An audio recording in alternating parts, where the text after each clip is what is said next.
Good afternoon and welcome everyone. Thanks so much for joining us this afternoon for the Center for Mental Health Services Research Seminar.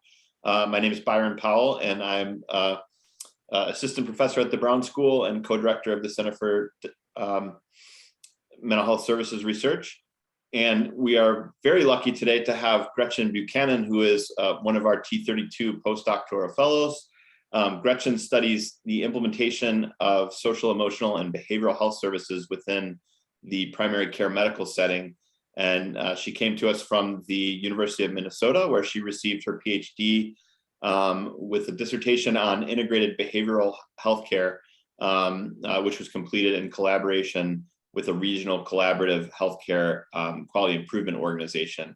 And I think Gretchen's primarily going to focus on that dissertation here today.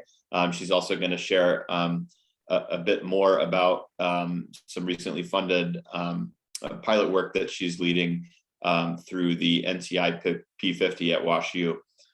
Gretchen has a background as a marriage and family therapist and an alcohol and drug counselor, and has worked with adolescents, families, and adults in a variety of settings.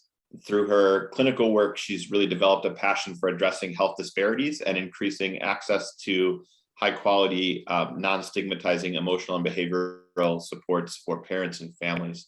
So we're delighted to have Dr. Buchanan present today. And I think, as always, feel free to put questions in the chat throughout. Gretchen, I assume you want us to hold questions till the end, but we should have plenty of time for discussion at that point. So without further ado, I will hand it over. All right. Thank you, Dr. Powell. Hello, everyone. Welcome to our seminar today. Thank you so much for attending. I am going to be talking about my dissertation work primarily, as Dr. Powell indicated, and then talk about how we're moving that forward with next steps of a new pilot project that was just recently funded through the NCI P50 here at WashU. So again, thank you so much for attending, and I will try to make sure to leave at least 10 minutes at the end for questions and comments. So today I'd like to talk a little bit about research that I completed while a PhD student at the University of Minnesota. This is optimizing integrated behavioral healthcare implementation in primary care settings using latent class analysis. So without further ado, let's see, there we go. All right, so let's talk a little bit about what did I research and why is it important. The main goal of my research is ultimately to improve mental health on a population level, which is a pretty big ask, and I think probably most of us ultimately feel like that's what we would like to do. But just a little bit of background on kind of what the lay of the land has been with mental and behavioral health issues.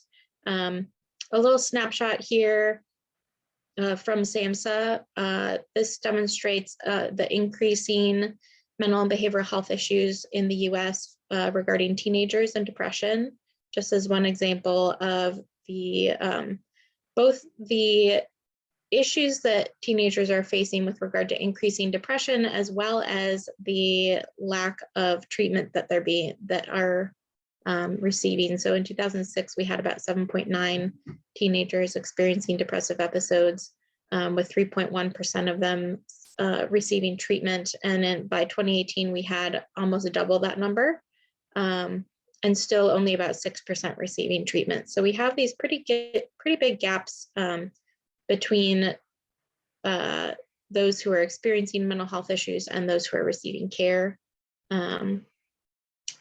Another issue is that there's not enough behavioral health services available. So this survey was regarding, this was executives in various health services systems, and they were asked, how adequate are your organization's mental and behavioral health services to meet the needs of your patients? And more than half of them said that they were not very adequate or not at all adequate to meet the needs of the patient population. And that was even among those who were requesting behavioral health services. So you can imagine those who don't have access to these systems, who don't even get on the radar of requesting services. So with that being said, it is hard for people to get access to behavioral health services. There are a lot extensive barriers to specialty mental health treatment. And by specialty mental health treatment, I mean what you would typically think of as psychotherapy or psychiatry, where you're seeing a specialized licensed clinical social worker, psychologist, marriage and family therapist. And those include, barriers include finances, logistics, transportation, stigma, both external stigma and as well as internalized stigma, as in refusing to acknowledge that there might be a problem because of internalized stigma against mental health concerns. And then many people seek treatment initially or ongoing from primary care providers. So people who do acknowledge that they might have some kind of depression or anxiety, they might go to their primary care doctor first if they have one, and they might just get on some kind of medication, such as an antidepressant, and that might be the extent of the services that they receive. Unfortunately, those primary care providers often have minimal training and understanding of both best practices as well as what services and resources might be available for their patients, as well as just not having the time. You know, the primary care system is the de facto mental health system in our country, and yet those providers do not have the time to give the quality treatment that they need to give their patients. And yet many people prefer receiving care in a primary care setting for exactly that reason that I mentioned about stigma. It feels a lot easier to say, I'm just going to a doctor's appointment, and you're walking into a primary care clinic. Nobody knows that you're there for depression. You could be there for a cold, you could be there for a vaccine, you could be there for any number of reasons. And it just feels a lot more normalizing for a lot of people to receive care in a primary care setting.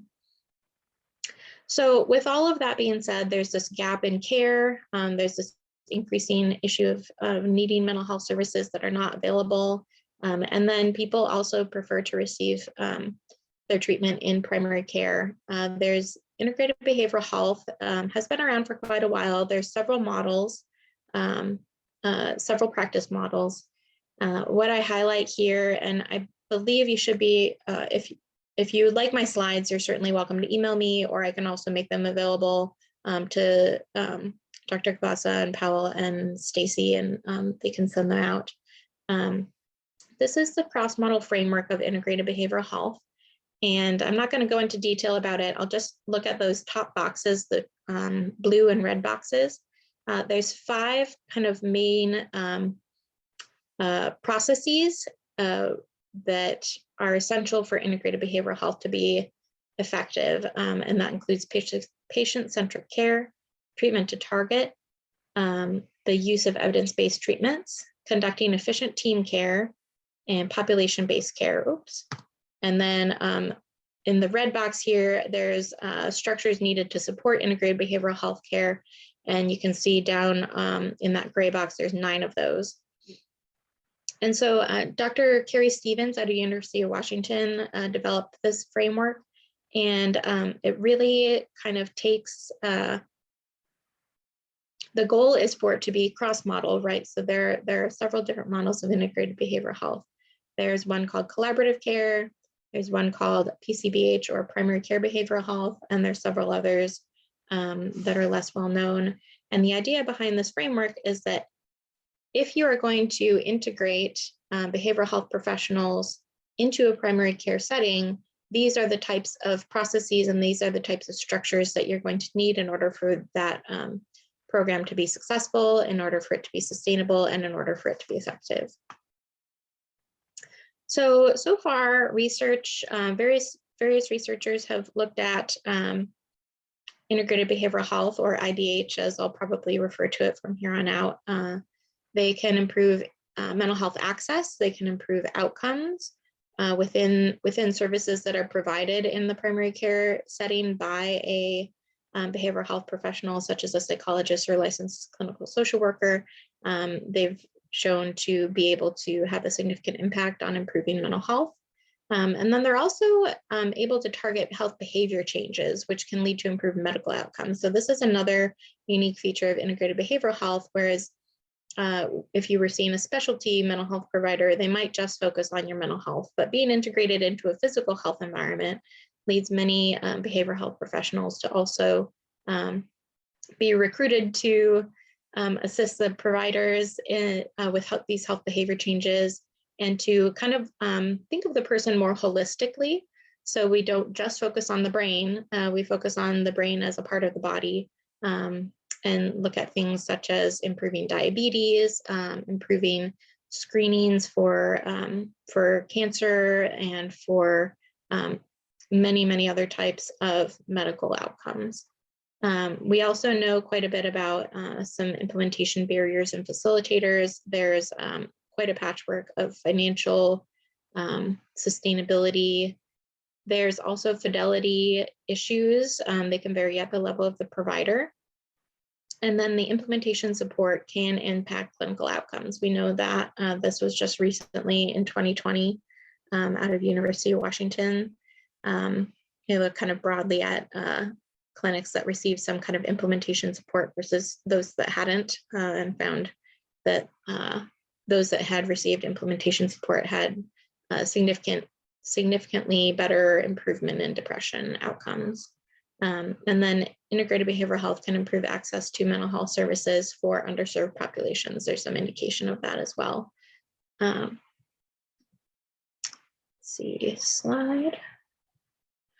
Okay, so what we don't yet know, and what I was hoping to look at, or what I did look at with my dissertation, was what is the adoption of integrated behavioral health on a large scale? And then are there patterns to how clinics have implemented the processes and structures of IBH, which you can only really know if there are patterns if you have a large scale sample. And then how do those patterns, if there are patterns, how do they relate to constructs such as context and healthcare management? And I'll get into defining those constructs in just a second. So my study had three main aims. One was to establish the adoption on a large scale of IBH, assess how those patterns of implementation had various relationships with clinic contexts and healthcare management outcomes, and then look at also their relationship with healthcare disparities. A brief aside here, in case you're not familiar with latent class analysis, it's a relatively newer statistical approach, and you utilize it when you have a sample where you suspect that there are relatively homogeneous groups present within a heterogeneous sample. And so the idea here is that the statistical software is able to actually help you establish the number of groups that you might have, how homogeneous they are, and there's certain criteria and cutoffs that I'm not going to get into for the sake of time today, but you're welcome to email me with further questions about that. And so this is just kind of showing you the different ways that my study was done. So I set this up in two different studies. And today I'm just going to kind of highlight some of the results from two of the studies, but I won't go through everything because we don't have time. So the methods which are relevant for both studies, the participants were 102 primary care clinics across 14 healthcare organizations, and this was across the state of Minnesota. So I worked with the Institute for Clinical Systems Improvement in Minnesota, and they had longstanding relationships with these healthcare organizations. They were a regional quality improvement organization that was very trusted by these organizations. And they actually already had this initiative going to help these healthcare organizations and clinics improve the spread of integrated behavioral health. And so I came in working with them on kind of the back end, and we wanted to get a benchmark of just where these clinics were at to begin with. So what we did was we had one survey allowed per clinic, and so we wanted at least 2 staff at the clinic collaboratively deciding on the rating. So we identified at least one medical provider and an administrator, like a clinic manager. And if they had a behavioral health professional in the clinic, then that person should also be included. Participating staff included medical providers, behavioral health providers, nurses, administrators. We had anywhere from 1 to 8 individuals per clinic participate. I believe the mean was about 2.8. And so I'm not going to go into all these details, the data sources.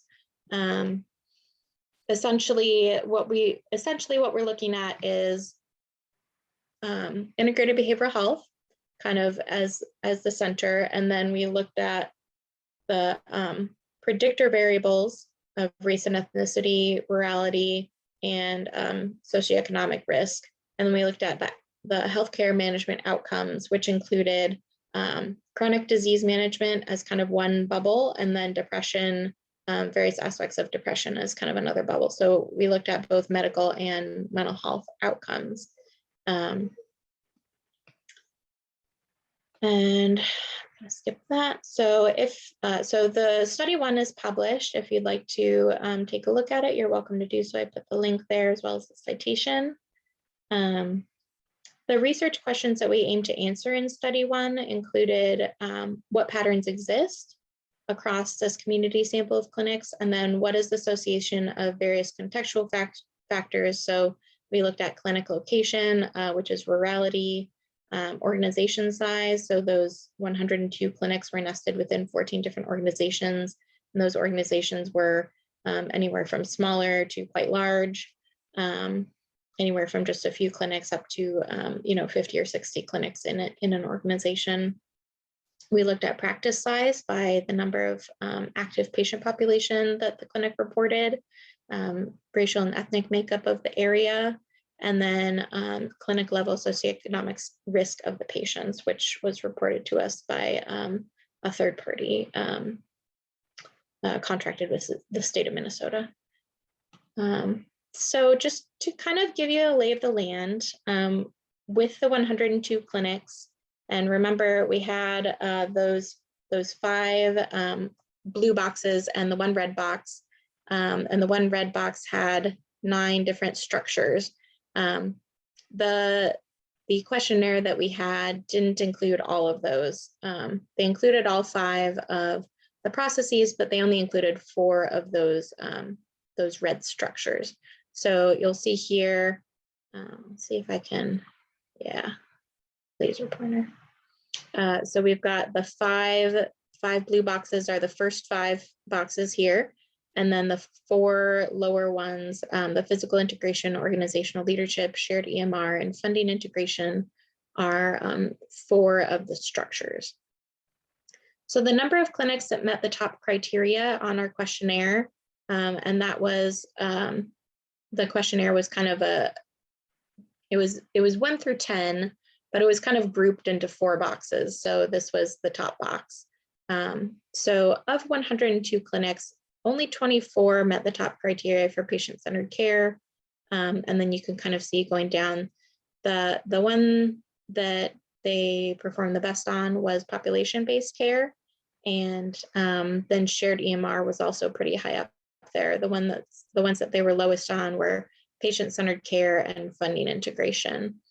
And then only 11 out of 102 actually met all the top criteria for all of them. So, so this is kind of a typical result of a latent class analysis, and I'll kind of walk you through it a little bit. We have 4 different groups. So the process that you go through with latent class analysis is that you kind of look at the different numbers of potential groups from like 1 group up to about 7, depending on your sample size, and kind of determine with the various statistical fittings how many groups made the most sense. And so in this case, we had 4, and we named them the low IBH group, which is this blue dotted line on the bottom here. The structural IBH group was the orange dotted line. The gray dotted line is partial IBH, and the strong IBH is this yellow one up at the top here. So the low and the strong are probably pretty self-explanatory. The strong is obviously the one that's pretty much across the top. One thing to note is that they were lower on funding integration than on anything else. And I'll talk a little bit more about why that might be. And then the low IBH, even though they were generally low, I mean, patient-centered care, evidence-based practice, team-based care, they were at 0, essentially, but they had some higher points around the population-based care and shared EMR, which makes sense when you think about those numbers of clinics that were in the top category. And then the two kind of middle of the road ones include structural IBH. And one of the reasons why I named it that was because primarily they're higher on these structural components. So they're highest on funding integration, kind of interestingly. They're also pretty high on population-based care, physical integration, organizational leadership. So they had a lot of those structures down for IBH, but they didn't have as much of the kind of patient-facing processes down.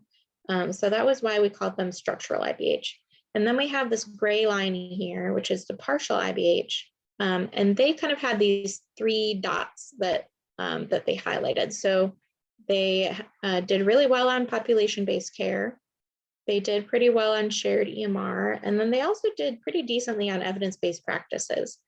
So we'll talk a little bit more in a minute about that. Just kind of highlighting here so you can see that low one, that strong one up top there. So do clinic context characteristics relate to groups? So remember, first I created these classes, and then what I wanted to do was I wanted to look at how did they relate to these contextual factors. So what we found was the partial IBH clinics were the only clinics that had any significant differences with the clinic context. None of the other classes had any significant differences really between them, but the partial IBH ones were quite different. With regard to rurality, they were much more urban than the other classes. They also tended to have a lower SES risk, so they had wealthier patients, and then they tended to be in smaller organizations than strong IBH clinics.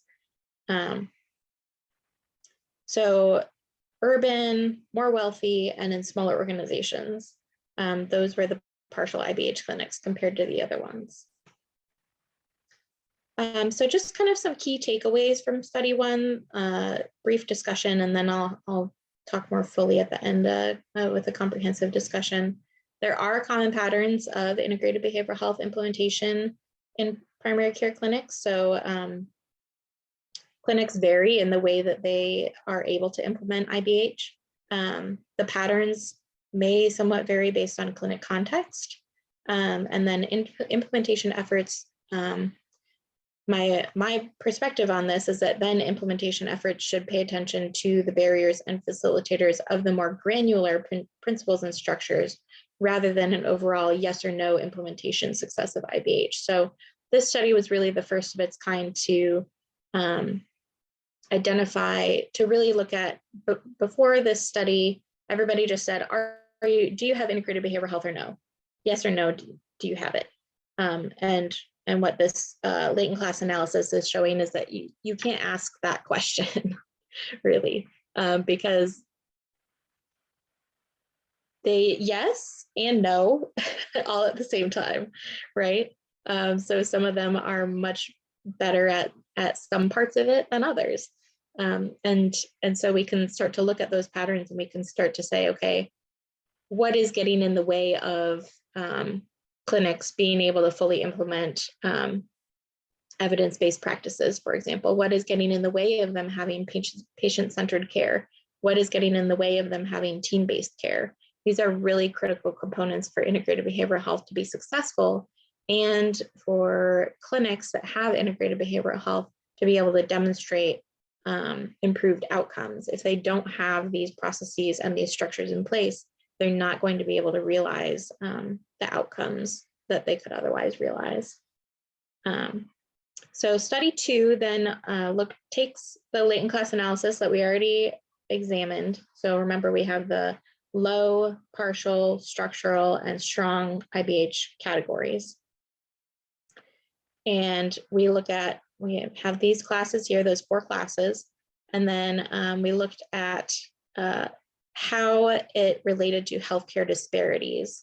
So first, we're going to look at outcomes, and then we're going to look at whether implementation classes actually moderate the healthcare disparities between clinic contexts like morality and race and outcomes. So there's quite an extensive literature that shows people of minoritized backgrounds have often more difficulty with chronic disease management.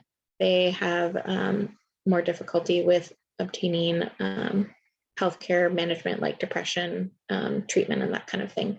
So the idea is here, can we actually tease out, not only does integrated behavioral health improve treatment or care for people who are in minoritized populations, but which patterns of integrated behavioral health?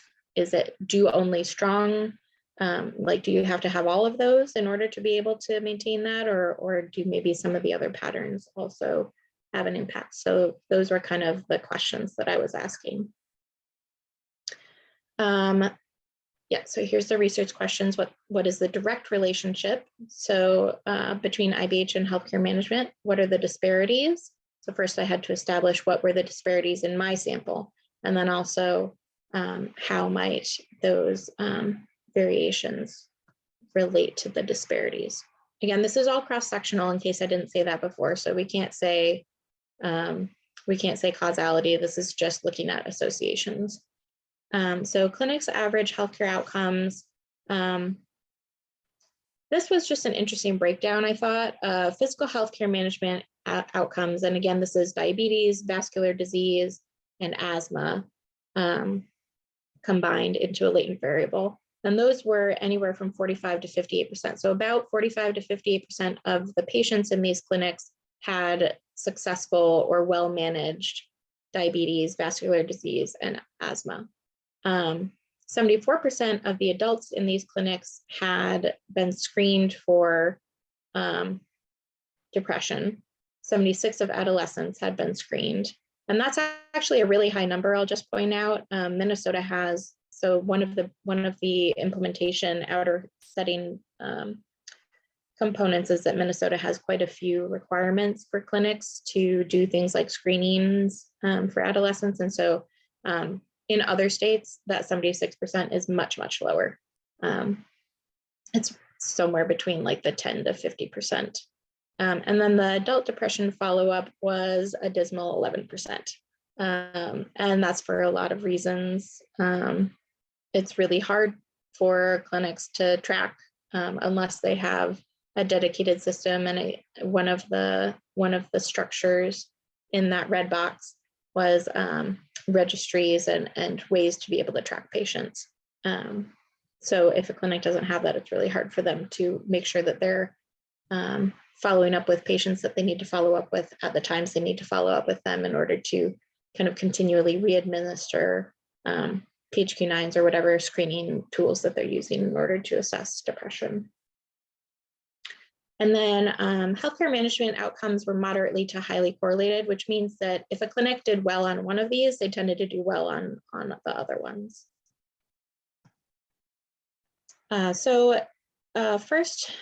The first question is, did IBH group membership, so again, we have those 4 groups, was it directly associated with healthcare outcomes? So clinics in the low IBH group were more effective than those in the structural and strong IBH groups at chronic disease management, which seems a little counterintuitive.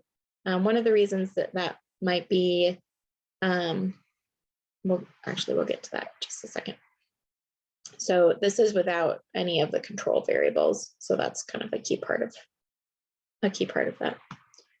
Clinics in the low IBH and structural groups were not as effective as partial and strong IBH groups at adolescent depression screening. So partial and strong IBH groups were better at making sure they were screening adolescents for depression than the low and structural groups.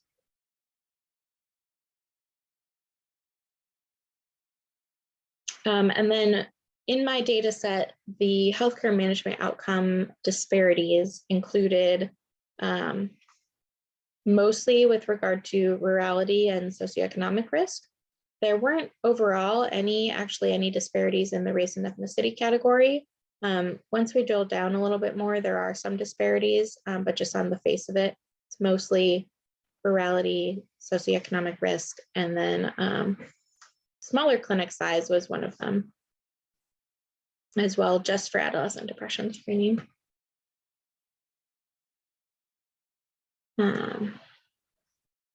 All right, so now the statistics that we did here include taking that latent class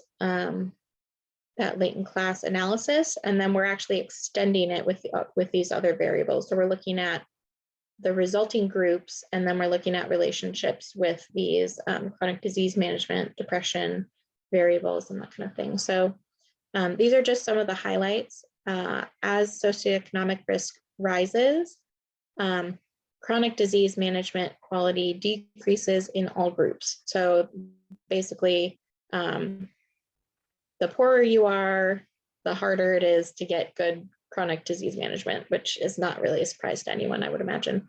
But also, the low IBH groups, again, perform better than the strong IBH groups, which is a little surprising. So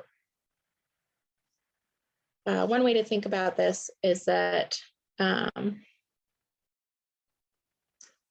clinics at one end of the line, so the clinics on this end here are different from clinics at the other end of the line. So clinics in all the groups maintain similar depression screening rates for adults and adolescents, regardless of their clinic level SES risk. This is the next one here. Depression follow-up rates significantly decreased for low IBH structural and partial clinics, but not for strong IBH clinics. So strong IBH clinics were able to prevent SES risk from having an impact on their ability to follow up, which is also significant. So clinics that had strong IBH, and probably meaning that they had those structures in place more, they were able to track people better, and they were able to make sure that they were getting their depression screenings and that they were being seen, I guess, is one way to put it. So the summary of those socioeconomic risk results: socioeconomic risk impacts chronic disease management and adult depression follow-up. I already said most of that, so I'm not gonna harp on it, so we have time. And then rurality also impacts chronic disease management and adolescent depression screening. I didn't show you graphs on that, not to overgraph you. And I'm just gonna actually move on from those. And then the summary of the race ethnicity results overall did not have an impact, but low IBH clinics did not seem to vary in their outcomes based on area, racial, and ethnic diversity. And disparities were focused in structural and strong clinics. So to me, this indicates that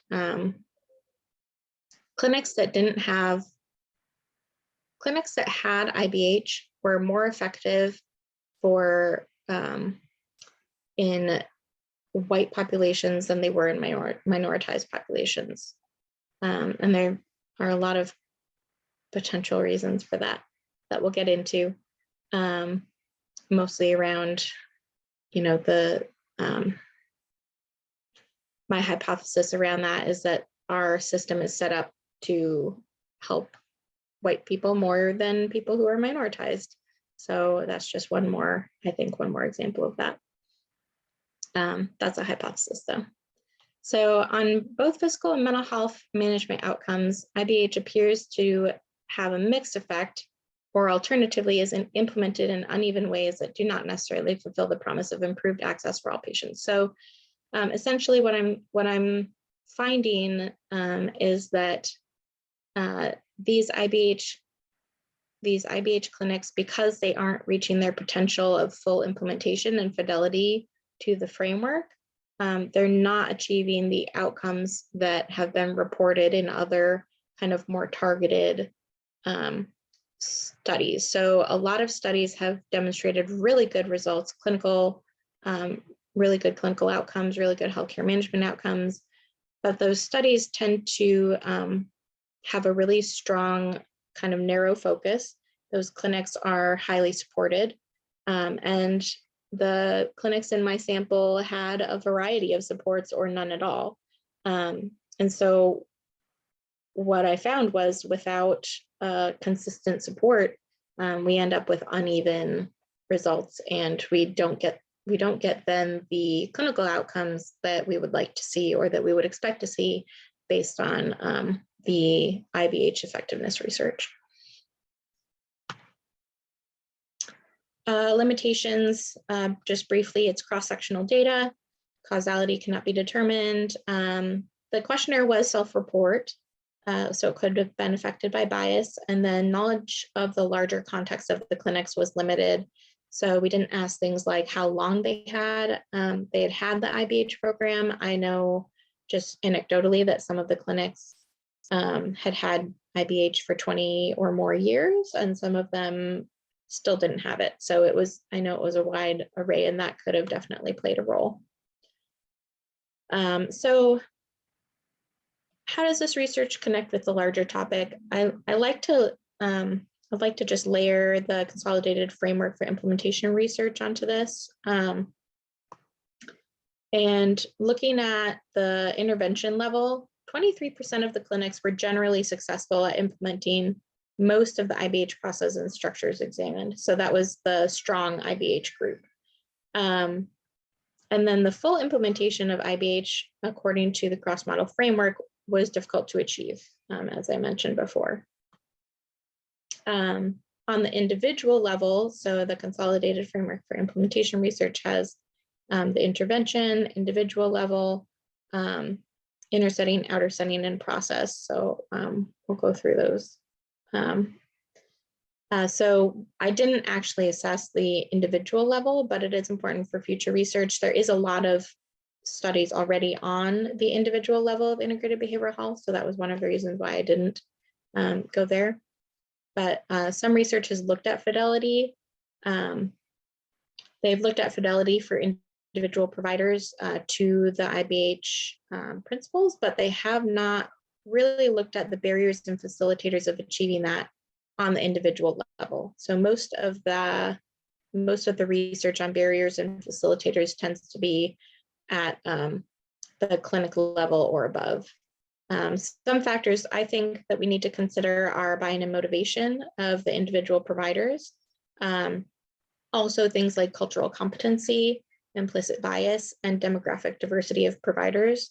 I hear from patients and just in my reading that having providers who look like them is really important.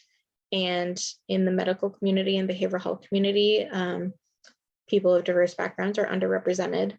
And so that could be playing a role in not achieving those outcomes for the racial and ethnic minorities that we would like to see and that are being seen in my study in the clinics with a higher white population.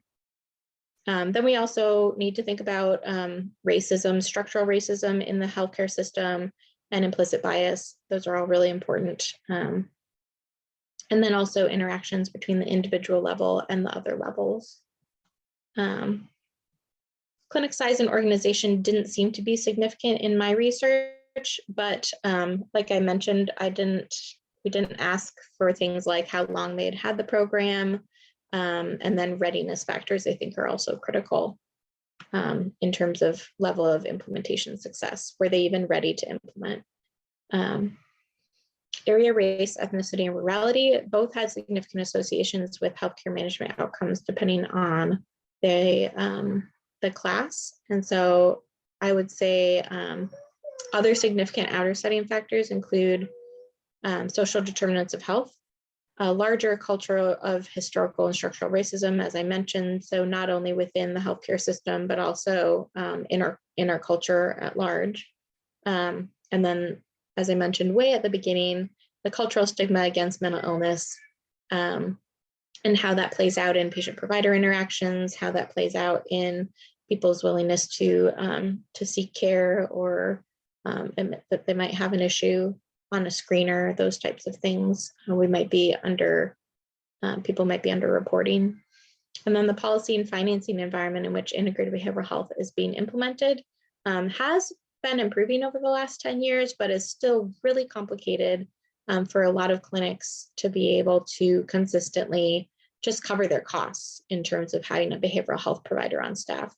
And especially with the pandemic, anecdotally, I know from my work group contacts that it's really been quite a setback for integrated behavioral health. Healthcare systems cut way back and also didn't move forward with initiatives that they were planning to move forward on. So future directions with regard to integrated behavioral health, they can involve looking at implementation process barriers and facilitators, strategies for given processes and structures. So we can look at implementation strategies for integrated behavioral health overall, just having a behavioral health provider in the clinic, but then we can also break it down, as I mentioned, looking at those 5 different, the blue box processes and the red box 9 different structures. I think it's really important for us to be able to recognize that there might be different strategies that we need for each of those processes and structures based on the fact that kind of clinics left to their own devices have been able to overcome or have been able to achieve fairly high levels of some processes and structures more so than others. And then we also might need to look at the impact of different levels on implementation success. And then what I would like to do is evaluate strategies used by implementation managers and map potential implementation strategies to those specific elements of the cross-model framework. So that's kind of my answer to looking at the different implementation strategies for the given processes and structures. And then also we need to look at implementation for fidelity variation over time. So as I mentioned, some of those clinics had integrated behavioral health for a long time, but then they had significant setbacks with COVID, or they might have somebody who had been a provider there for a long time and was a champion leave, and how does that impact their fidelity to the model? Those types of things we need to recognize that fidelity isn't just a static variable and that it does tend to vary over time.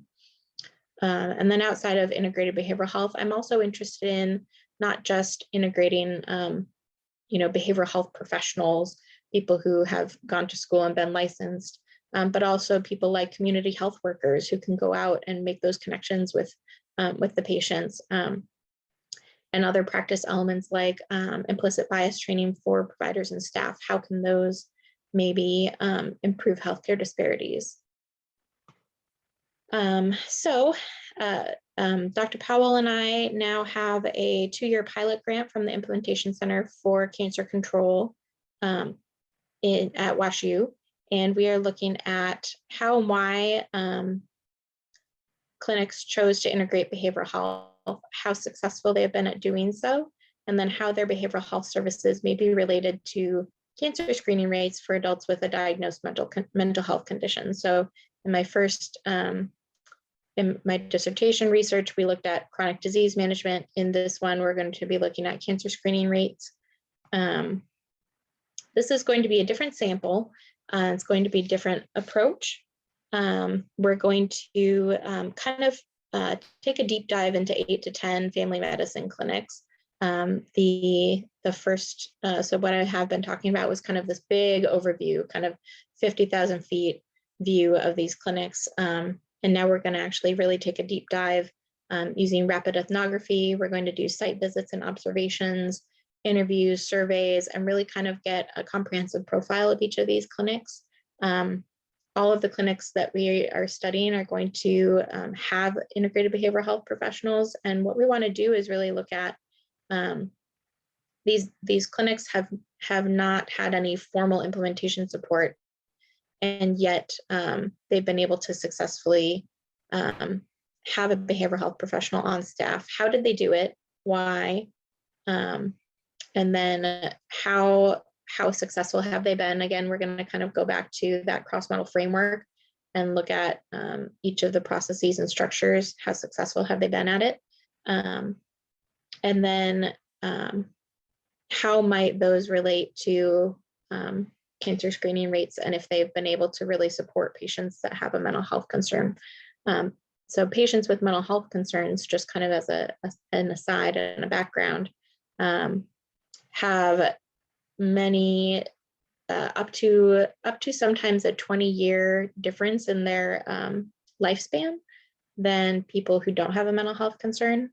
And one of the reasons there are many reasons for that. One of the reasons for that is that they don't get as high a quality healthcare.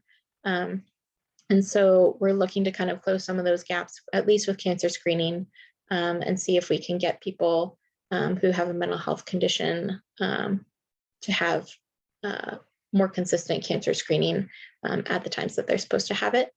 And so we're going to develop these comprehensive profiles and then compare and contrast the profiles to answer our research questions.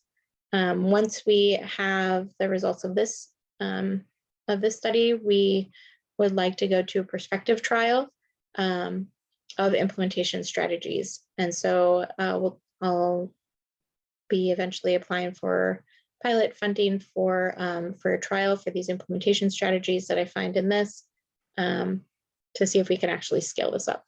So that is where we are at. And right on time, I'm going to stop sharing and open the floor for questions, comments, etc.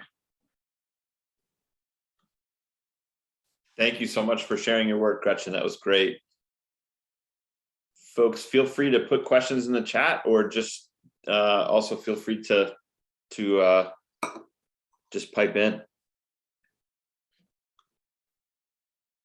Gretchen, thank you so much for this presentation. This is wonderful and a nice sort of overview of the work and where you're taking it, which I think is really exciting to see this work. Can you clarify what were the racial and ethnic groups in the Minnesota study? What were they including, and how was that variable created? Because those were very interesting findings regarding sort of inequities with those groups. Yeah, so unfortunately, we weren't able to do anything beyond white and non-white. I got most of the racial and ethnic information actually from the American Community Survey. The clinics did report that data along with things like the SES risk to the Minnesota Community Measurement, which is where I got the SES risk data from. But Minnesota Community Measurement wasn't able to share out that data because it sometimes got to the point of identifying patients because of low numbers in certain clinics and things like that. So it's from American Community Survey by zip code. And I guess a follow-up question, because I find this fascinating, because you're breaking apart sort of all the different elements of what the integrated behavioral model is. And maybe I missed this, and sorry if I did. But one important element I think here is, did you look at the relationship of those dimensions of integrated care? What were those dimensions linked to the best outcomes? Because one of the big questions in the field, it's like integrated behavioral health. So it's a complex component, and providers and clinics always say, so what do we need to do, all of it, or do we need to do part of it, or we need to do a certain part of it? So yeah, any thoughts that you have from this work, or as you're working forward, of like the things that are most linked to the patient outcomes or processes of care outcomes? Yeah, that's a really good question. In these analyses, I wouldn't have been able to identify that, but I did do some supplemental analyses, or I am in the process of completing supplemental analyses that I'm going to include in That study too is kind of a monster. So I'm going to be splitting it into two separate papers with the kind of the chronic disease outcomes as one and depression outcomes as the other one. And then adding kind of those supplemental analyses. So I will get back to you with the answer to your question very soon. Awesome. Thank you, Gretchen. But I would also say, you know, kind of, again, I mean, there's a reason we have a framework that incorporates all of those, you know, so the theory is that you need all or at least most of those in order to be most effective. But I think it'll be interesting to see how that plays out. And if some are indeed more, if you get maybe more bang for your buck with some versus others. There's a question from Dr. Lenz in the chat. If you want to ask it live. I will ask it live. Thank you, Gretchen. We've not met before, but I have a longstanding interest in collaborative care, in part because, well, it works really well, in part because I've done some research either in it or utilizing it as a backbone for clinical trials. So that's where it comes from. But my question more gets at changing care in the St. Louis area. And the question is, are you or is anyone aware of even a single bright spot, as it were, an example of successful implementation of collaborative care at a primary care practice, child or adult, in our area? I ask because I'm not aware of one. I know that there are some had been interested, but they put it on hold for now. Yeah, and there are so many health organizations that are interested, but are putting it on hold due to COVID and other issues. There are some. There was quite a big push a few years ago for behavioral health homes in the area, and some of those behavioral health home clinics have attempted. They at least have attempted to do collaborative care. I'm actually in the new pilot that we have, that I have with Byron. We're going to be seeking those out and seeing how consistent they are with those principles. So that's maybe another question of, I will get back to you. But yeah, there are some that say that they do it. So we'll see how well they actually do it in our study. Great. I look forward to finding out more about that. Yeah, sure. Thank you.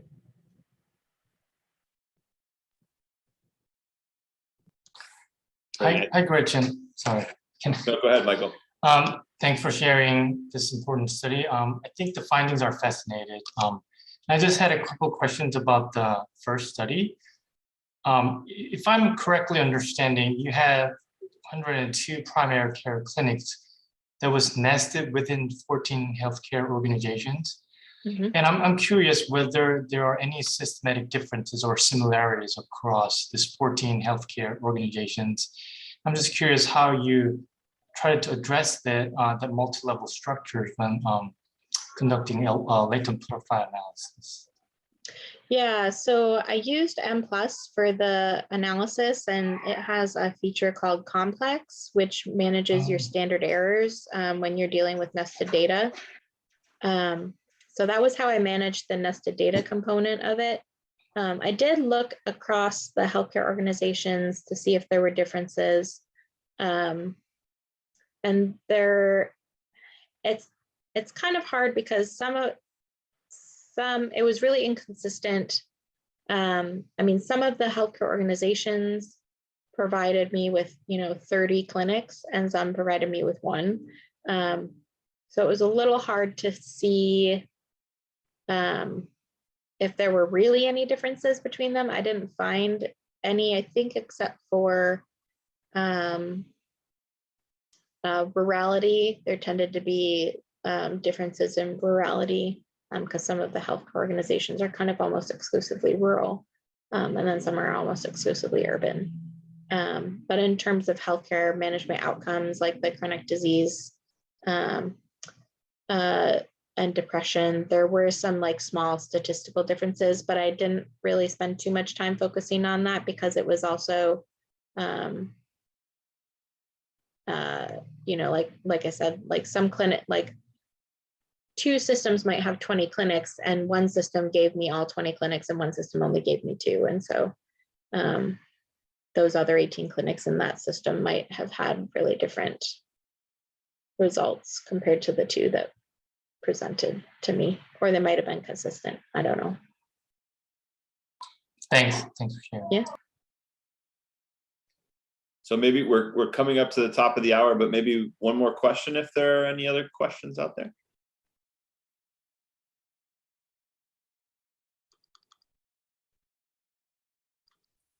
Hey, Gretchen, I'll end with, as you can imagine, I was very interested in the strategies, things that you're thinking about now. And I'm not sure I totally understand the structure because it was such a quick, short slide, but is it my understanding that with this current study, you're kind of seeing how clinics who've done this successfully, like what they did to get it implemented and reverse engineering their successful implementation to see what strategies were working?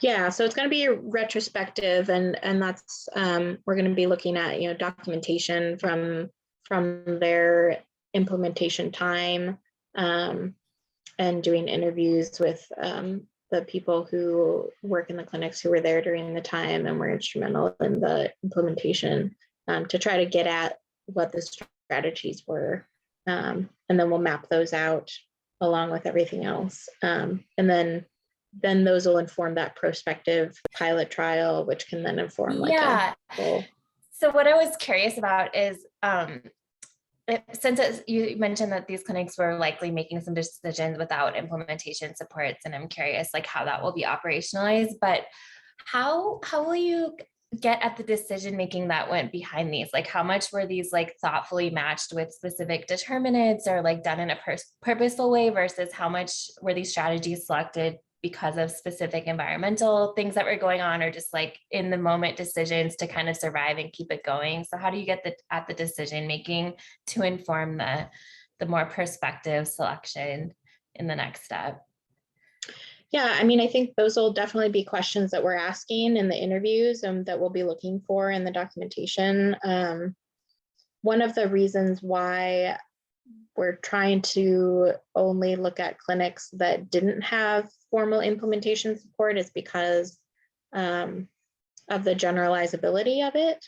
So there's a lot of the research on implementation of IBH, what there is, you know, it's been supported by grants, which isn't sustainable. And so you know, from my perspective, if we want to be able to generalize this and disseminate it on a large scale, we're not going to give every single clinic in the country grants. So we need to look at the clinics that have been able to do it without grants and find out what they did. And so that's kind of one of the reasons, you know, I think that's kind of a key contextual factor that I'm trying to kind of weed out. No, I love that capturing kind of like the homegrown innovation and creativity and scrappiness of these organizations. But I would just be so curious about like maybe asking you like, what would you have done differently if you had some support or had some training, just so we can capitalize on what they did well, and then maybe like put our spin on it with like what we know about strategy selection. But yeah, that's a really good idea. Yeah, I think it's awesome. I still have time to add questions into the interview protocol, so I can always add those in. Great. Well, thank you again, Gretchen, for a wonderful presentation, and thank you all for joining us this afternoon. Just want to point out, hopefully you all saw in the chat that our next CMHSR seminar will be April 26th, earlier in the day from 12:30 to 1:30. So hopefully you can catch that. And if you can't make these sometimes live, they're recorded and posted to our website through our YouTube channel. So hopefully you can check that out as well. But hope you all have a great evening. Thank you again, Gretchen, and good to see you all here today. Thank you, everyone. Thank you, Gretchen.